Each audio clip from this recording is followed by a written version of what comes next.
বাংলাদেশে সুদর্শন পুরুষ বিলা কোথায় মুক্ত না?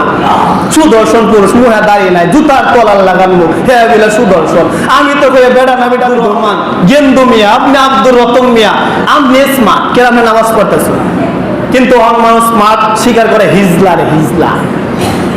দেখছেন না এই যে 2 দিন আগে বাংলাদেশে সুদর্শন পুরুষ বিলা কোথায় মুক্ত না? সুদর্শন পুরুষ মুখে দাঁড়িয়ে নাই, জুতার তলার লাগান মুখ, হ্যাঁ বিলা সুদর্শন। আমি তো কই বেড়া না বেটা আমি ধরতেই পারি বিলা সুদর্শন পুরুষ বাংলাদেশের মধ্যে।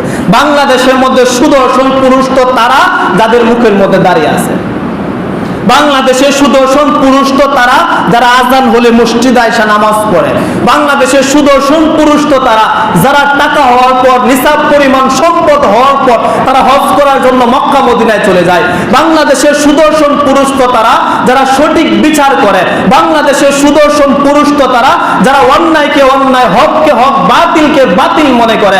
আর যারা হককে হক, বাতিলকে বাতিল মনে করে না, একটা চায়ের বিনিময়ে 500 টাকার বিনিময়ে 70 মিথ্যা বানায়, মিথ্যারে সত্য বানায়। আজানের মধ্যে, মসজিদের মধ্যে যখন মুয়াজ্জিন আজান দেয়, আল্লাহর জন্য নামাজের মধ্যে ডাক দেয়, নামাজে আসে না, নামাজ পড়ে না, মুখে দাঁড়িয়ে রাখে না। আমি তো বলি এর সুদর্শন তো দূরে করা, ও বিটিএস এর চাইতে আরো নিম্ন পর্যায়ে সুদর্শন। ওই বলে তো মানুষই হয়েছে না এখন।